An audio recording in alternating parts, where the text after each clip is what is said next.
আসলে ২০০ প্লাস ছিল বলবো না। সেটা ওদের ব্যাটিং দেখেও কিন্তু আমরা মনে করছি যে ২০০ প্লাসের উইকেট ছিল না। আমাদেরও আর্লি ব্যাটিংয়ে কিন্তু ওরকম মনে হয়নি। বাট যখন একটা ব্যাটসম্যান উইকেটে থাকে, সময় নেয়, তখন তার কাছে মোর ইজি হয়, প্ল্যান করতে, এক্সিকিউশন করতে ইজি হয়। যেটা ওদের বলতে গেলে রিয়াদ ভাই করেছে, ফাহিম আশরাফ করেছে। আসলে খেলাটা কিন্তু ওদের জন্য এত ইজি ছিল না যে আমরা ২ ওভার বাকি থাকতে হারতে হবে। ওরা কিন্তু মোমেন্টামটা আমাদের দিকে ছিল প্রায় অলমোস্ট ১০, ১২, ১৩, ১৪ ওভার পর্যন্ত। দেন এটা শিফট হয়েছে। তো আমার কাছে মনে হয় যে ব্যাপারটা আসলে ভালো ব্যাটিং করা, বোলিংয়ে এক্সিকিউশন করা, এটা আসলে ম্যাটার করে, বা এই কারণে আসলে ওরা জিতেছে। আপনি কি ফটোগ্রাফার খুঁজছেন? আমাদের আছে এক ঝাঁক অভিজ্ঞ ফটোগ্রাফার। সেই সাথে আমাদের আছে সরকারি ও আন্তর্জাতিক প্রতিষ্ঠানের সাথে কাজ করার এক বিশাল অভিজ্ঞতা। আমরা কর্পোরেট, মডেল, প্রোডাক্ট, ওয়েডিং, জন্মদিন সহ সকল ধরনের স্পোর্টস ফটোগ্রাফি সর্বোচ্চ কম মূল্যে করে থাকি। এছাড়াও আমাদের আছে নিজস্ব স্টুডিও। তাই আপনার ফটোগ্রাফি যে কোনো সেবা নিতে আমাদের সাথে আজই যোগাযোগ করুন। ওরা যে বলগুলো পেয়েছে সেগুলো পারফেক্টলি বাউন্ডারি নেওয়ার চেষ্টা করেছে। আমাদের আসলে এক্সিকিউশন ভালো মতো হয় নাই। এই কারণে আসলে মনে হচ্ছে যে উইকেটটা অনেক ভালো ছিল। বাট আমরা এমন না যে খুব ভালো ভালো বলে কিন্তু তারা মারলো, ব্যাপারটা তাও ছিল না। আমরা বেশ কিছু বাউন্ডারিসের বল দিয়ে দিয়েছি, that's why they scored.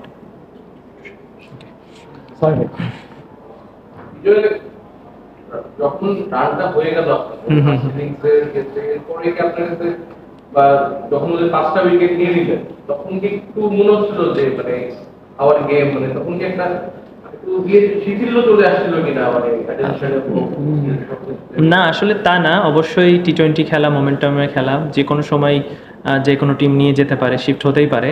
But প্লেয়ারদের মধ্যে ভেরি ইয়াং সাইড, ভেরি, এমন না যে অনেক experience, but they are very talented players. তো ওরা আসলে এমন না যে তারা খুব বডি ছেড়ে দিয়েছে বা রিল্যাক্স হয়ে গেছে। বাট এটা সত্যি যে আমাদের কাছে কিন্তু যে অনেক অপশন বোলিংয়ে ছিল তাও কিন্তু না। আসলে একটা ক্যাপ্টেনের কাছে যখন অপশন থাকে, আপনি যদি বরিশালে চিন্তা করেন বা যে কোনো টিমের চিন্তা করেন, তাদের হাতে বোলিংয়ের অপশন কিন্তু অনেক। তারপরেও কিন্তু তারা ১৯০, ৯৫ আমরা করতে পেরেছি। সেখানে আমাদের কাছে কিন্তু বোলিংয়ের একটা লিমিটেশনস আছে, এটা আপনারা সবাই দেখেছেন। তো সেখান থেকে আমরা একটা অলরেডি ফরেনে একটা কম নিয়েও খেলছি, যেখানে একটা অলরাউন্ডার থাকতেই পারতো। তো আমার মনে হয় একটু আমাদের একটু অবশ্যই বোলিংয়ের একটু এক্সপিরিয়েন্সের ঘাটতি আছে। আদার দেন তাসকিন, হি বোলিং এক্সেপশনালি ওয়েল। ওর সাথে যদি কোনো একটা বোলার ভালো একটা এক্সিকিউশন করতে পারতো, ভালো একটা ৪টা ওভার শেষ করতে পারতো, আমার মনে হয় গেমটা আমাদের কাছে থাকতো। আপনাদের যেটা বলছিলেন বোলিং এর ঘাটতি, তাসকিন ছাড়া এরকম মানে স্কোয়াডে কি মানে বিকল্প কেউ আছে বা আপনাদের ওই জায়গায় বিশাল একটা ঘাটতি আছে? আসলে বিশাল ঘাটতি বলবো না, এরা সবাই কিন্তু আসলে পারফর্ম করেছে। আসলে শফিউল ভাই দেখেছি আমরা লম্বা সময় ধরে বাংলাদেশ টিমে খেলেছে, এক্সপেরিয়েন্স। আমরা মোহর শেখ যে আছে সেও কিন্তু এনসিএলে ভালো বল করেছে, সুইং করাতে পারে, ডোমেস্টিকে ভালো করেছে। মৃত্যুঞ্জয় কিন্তু আপকামিং খুব ভালো একটা শেপে ছিল, বিপিএলের একটা এক্সপিরিয়েন্স আছে, এনসিএলও ভালো করেছে। আসলে আমরা যে যারা আছে তারা যে খারাপ করে টিমে আছে ব্যাপারটা তা না, they are performer, they are well capable. But বিপিএলের মতো মঞ্চে আসলে সব টপ টপ প্লেয়ারদের আসলে জায়গা এখানে হয়। তো সেখানে আসলে অনেক সময় এক্সপিরিয়েন্সের কারণে অনেক সময় এক্সিকিউশন হতে পারে না বা ক্রাউডের প্রেশার থাকে। আমার মনে হয় প্লেয়ার কেউ খারাপ না, বাট আশা করি তারা নিজেদেরকে এখানে শো করবে যে তারা কতটা ভালো। এটা ছাড়া আসলে ক্যাপ্টেনের কিছু করার থাকবে না বা টিমেরও কিছু করার থাকবে না। আমার হয়তো বা নেক্সট ম্যাচে আপনি একে বাদ দিয়ে আরেকজনকে খেলাবেন, সে কতটুকু প্রুফ করতে পারে সেটা দেখার বিষয়। বাট আমরা আসলে চেষ্টা করব যেসব প্লেয়ার খেলবে তাদেরকে ব্যাক করার। এছাড়া যদি কোনো প্লেয়ার বাইরে থেকে আমরা আনতে পারি, যদি সেটা বিদেশি হতে পারে বা I don't know local players available কেমন আছে, সেটা নিয়ে আমরা কথা বলবো। লেটস সি এটাকে আমরা কীভাবে ম্যানেজ করতে পারি। আপনি লাস্ট ইয়ার ইয়াসির আলীকে বসিয়ে রাখা হতো, ম্যাচ দেওয়া হতো, ম্যাচ পেতে না, পারফরমেন্সের কারণে পেতে। This year he started very well at the 94 run inning. What kept him motivated? উনি কি আপনার সঙ্গে খেলার সময় উনি কি আলোচনা করছিলেন এবং এই ইনিংসটা ওনার জন্য কতখানি ইম্পর্টেন্ট ছিল পুরো টুর্নামেন্ট জুড়ে ওনাকে কনফিডেন্স দেওয়া? এক্স্যাক্টলি, আমি আসলে যখন এই টিমের ক্যাপ্টেন সিলেক্ট হলাম তখন আসলে আমার প্রতিটা প্লেয়ারের কাছে একটাই রিকোয়েস্ট আছে বা থাকবে সবসময় থ্রু অফ দ্য টুর্নামেন্টে। আসলে এখানেই এমন কিছু প্লেয়ার আছে যারা নিয়মিত না, বড় টিমে খেলার নিয়মিত খেলছে না বা ন্যাশনাল টিমে আসতে চায়। সাপোজ আমার ক্ষেত্রেই বলেন, আপনি জিসানের ক্ষেত্রে বলেন, আপনি ইয়াসিরের ক্ষেত্রে বলেন, আকবরের ক্ষেত্রে বলেন, মুরাদ, সো দে আর মানে Mrityunjay, they are very capable, very close to national side. So তারা সবাই কিন্তু অন্য টিমে গেলে বা হয়তো যদি রংপুর ধরেন বা বরিশাল ধরেন বা ওরকম যদি টিমে ধরেন তাহলে কিন্তু ডিফিকাল্ট হবে হয়তো বা ম্যাচ খেলার ব্যাপারটা থাকে অনেক সময়। কিন্তু যখন এরকম একটা টিমে খেলে যারা মোটামুটি একটা ব্যালেন্স টিম, তাদের কিন্তু অপরচুনিটি যে পুরোটা ম্যাচ খেলার বা তাদেরকে একটা জায়গা ফিক্স থাকে। তো আমার শুধু একটা কথাই ছিল যে আসলে প্রুভের অনেক জায়গা আছে যে তুমি কতটুকু ক্যাপাবল। আসলে এই বিপিএলটা তোমাদের জন্য এনজয় করার জায়গা, যে তোমার বেস্ট আউটকাম দেওয়ার চেষ্টা করো, দ্যাটস ইট। কারণ তুমি ম্যাক্সিমাম ম্যাচই খেলবা, সবাই আসলে জানে যে তারা খেলবে, কাউকে তো আসলে ড্রপ দেওয়ার কোনো ব্যাপারটা ওরকম নাই। তো সে ফ্রি আছে, রিল্যাক্স আছে। আই হোপ এটা একটা মানসিক বাড়তি সাহস দেয়। আপনি যখন এনসিএল খেলে, বিসিএল খেলে বা প্রিমিয়ার লিগ খেলে, তারা কেন পারফর্ম করে? তারা কিন্তু জানে যে আমি এই ম্যাচগুলো টুর্নামেন্ট সম্পূর্ণ খেলবো। 2টা ম্যাচ খারাপ হলে 3টা ম্যাচ খারাপ হলেও কিন্তু তারা কাম ব্যাক করে। একটাই কারণ যে তারা কনফিডেন্স পায় কোচের কাছ থেকে, ক্যাপ্টেনের কাছ থেকে, যে সে থ্রু অফ দ্য টুর্নামেন্টটা খেলবে, তখনই আসলে আউটকামটা আসে।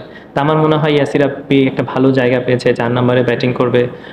আশা করি এটা ওর একটা বাড়তি মোটিভেশন দিয়েছে। আর থ্রু অফ দ্য উইকেটের সময় আমার কথা হচ্ছিল যে যেহেতু 2টা উইকেট পড়ে গেছে, হ্যাঁ পিছনে আমাদের ওরকম ক্যারি করার ব্যাটসম্যান নেই, তা আমি চেষ্টা করছিলাম ওর সাথে একটাই কথা যে আমার অনেক সময় 2 রান হোক ওভারে, 3 রান হোক, বাট আমরা ক্যারি করবো ম্যাচটাকে। সো ক্যারির পরে যখন আমরা সেট হচ্ছিলাম তখন আস্তে আস্তে আমরা বিল্ড করেছি আরও এক্সিলেন্ট। আমার দেখা বাংলাদেশে অনেক ইয়াং প্লেয়ারদের মধ্যে one of the best innings এটা।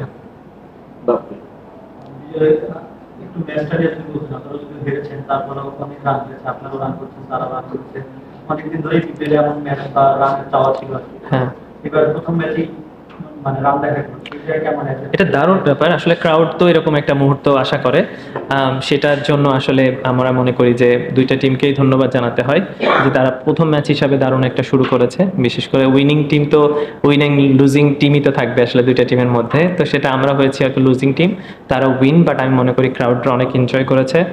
আসলে চেষ্টা করব রাজশাহী টিমের যেই প্লেয়ারগুলো আছে তারা যেন এরকম কনফিডেন্স নিয়ে নেক্সট ম্যাচগুলোতে নামতে পারে। আর ক্রাউডের জন্য একটা ভালো ম্যাচ ছিল। আর আমরা দেখে আসছি বিপিএলে কিন্তু প্রথম ম্যাচটা লো স্কোরিং হোক হাই স্কোরিং হোক, এর একটা টানটান উত্তেজনা থাকে, সেটা আজকে হয়তো ব্যতিক্রম হয়নি, বাট এই বছর শুরুটা দারুণ হয়েছে বিপিএলের। আশা করি এটা চলমান থাকবে। আসলে স্লিপ করেছি এইটা আসলে বলবো কাউকে আসলে অবশ্যই দোষারোপ তো করতে অবশ্যই করব না, বাট আমার মনে হয় যে অ্যাজ এ বোলিং ইউনিট আমাদের আরও এক্সিকিউশনের জায়গা আছে। এবং আমার মনে হচ্ছে যে 13-14 ওভার পর থেকে আমার কাছে মনে হচ্ছে আমরা একটু মোমেন্টামটা হারিয়েছি। যখন শাহিন শাহ আফ্রিদি কিছু বাউন্ডারিজ স্কোর করলো, তারপরে ফাহিম আশরাফের সাথে একটা দারুণ ইনিংস খেললো, রিয়াদ ভাই তো থ্রু অফ দ্য ইনিংসই ম্যাচটাকে দারুণভাবে বিল্ড করেছে। তো আমার মনে হয় এক্সপিরিয়েন্সের একটা ব্যাপার ছিলই। তা আমার কাছে মনে হচ্ছে ওরা যে সময় নিয়েছে ওইখান থেকে আমার মনে হচ্ছে একটু স্লিপ করেছি আমরা। আপনি 2012 বিপিএল থেকে একদম স্টার্ট থেকে খেলছেন, একদম শুরুর দিকে বিপিএল এর মিরপুরে এমন ধরনের উইকেট আপনারা সম্ভবত পান, এইরকম স্টার্টিং এ এত ভালো উইকেট পেয়ে এটা আপনাদের জন্য কতখানি মোটিভেট? আসলে ব্যাপারটা কিন্তু উইকেট আমি পার্সোনালি মনে করি না যে উইকেট খুব কংক্রিটের মতো আপনার উইকেট আর আপনি 200 রান করবেন, ব্যাপারটা কিন্তু তা না। আমার কাছে মনে হয় যে এক একজন প্লেয়ারের স্কিলও শো করার জায়গা আছে, যে সে কোন উইকেটে কেমন খেলবে, সে কতটুকু ক্যাপাবল। আপনি কংক্রিটের মতো উইকেট দিবেন, টাকাস টাস করে মারবে, ব্যাপারটা আসলে এরকম না। তা আমি চাবো স্পোর্টিং উইকেট অবশ্যই হোক। আপনি পেস দেখেছেন সকালে, স্পিনও যারা ভালো জায়গায় বল করেছে বল হয়েছে। আমার কাছে মনে হয় ব্যাটসম্যানেরও একটা রেসপন্সিবিলিটি আছে যে কোন প্রতিটা উইকেটেই আন্ডারস্ট্যান্ড করা যে আমি এই উইকেটে কত রান হবে। আমরা কিন্তু 190 জন্য খেলিনি, কখনোই না। আমরা কিন্তু 150-60-এর জন্যই খেলতেছিলাম যখন 2 উইকেট পড়ে গেছে। কিন্তু ওইটাকে যখন আমরা আস্তে আস্তে বিল্ড করলাম তখন কিন্তু মনে হচ্ছিল এটা 170-এ যাবে। 170 থেকে যখন মনে হচ্ছিল যে ওকে আমরা আরেকটু ট্রাই করতে পারি, সেট ব্যাটসম্যান আছে, তখন কিন্তু 190 যেয়ে শেষ হয়েছে। আসলে আমার কাছে মনে হয় কিছু কিছু সময় ব্যাটসম্যানকেও বোঝা উচিত যে আমার এই উইকেটে কতটুকু রান করতে হবে বা কতটুকু আমাদের সেফ স্কোর। সো আমার কাছে মনে হচ্ছে যে উইকেট ভালো ঠিক আছে, বাট ব্যাটসম্যানদেরও একটা অবশ্যই থ্যাঙ্কস বা বলতে হয় যে অবশ্যই ভালো ব্যাটিং করেছে। নাই রিয়াজের ব্যাপারে একটু জানতে চাচ্ছিলাম যে ওনার তো গত 2টা সিরিজ ধরে দারুণ একটা ফর্মে আছে ইন্টারন্যাশনালি, প্লাস ওনার যে অভিজ্ঞতাটা আছে যে রান চেস করে থ্রু আউট দ্য ক্যারিয়ার থেকে এই জিনিসটা করে আসছে, এইটার কারণে কি আজকে আপনারা মানে এত বড় স্কোর করেও কিছু বললেন কি? আসলে ডেফিনেটলি আপনি অবশ্যই অবশ্যই দেখেন, রিয়াদ ভাই, মুশফিক ভাই বাংলাদেশের এইরকম ম্যাচ অনেক অনেক খেলেছে এবং এইরকম ম্যাচ তাদের হাত থেকে আমরা অনেক জেতানো দেখেছি, বাংলাদেশকে জিতিয়েছে এবং তাদের যখন যখন তারা যেই টিমে খেলে তাদেরকেও জয়লাভ এনে দেয়। তো আমার কাছে মনে হয় তারা মোটামুটি জানে এবং তাদের ওই বিলিফটা আছে যে কিভাবে ম্যাচটা শেষ করতে হবে, সে যেটা অনেক বড় বড় প্লেয়ারদেরকে আমরা দেখি। তো আমার কাছে মনে হয় ওয়ার্ল্ডের মধ্যেও যদি বেস্ট কিছু ফিনিশার যদি আমি দেখি, তার মধ্যে ডেফিনেটলি মুশফিকুর রহিম, মাহমুদুল্লাহ রিয়াদ অবশ্যই অবশ্যই পড়বে। তো যেরকম এরকম একজন ওয়ার্ল্ড ক্লাস প্লেয়ার যখন ফর্মে থাকে তখন অবশ্যই সবার মধ্যে একটা বাড়তি ফিয়ার কাজ করে, যেটা হয়তো বা আমাদের মধ্যে হয়তো বা বলারদের মধ্যে করেছে। বাট আমি মনে করি যে সে অসাধারণ একটা ইনিংস খেলেছে এবং দারুণ ফর্মে আছে, তার জন্য গুড লাক, আরও এরকম ইনিংস খেলুক বাংলাদেশ ক্রিকেটের জন্য। জি বুঝবেন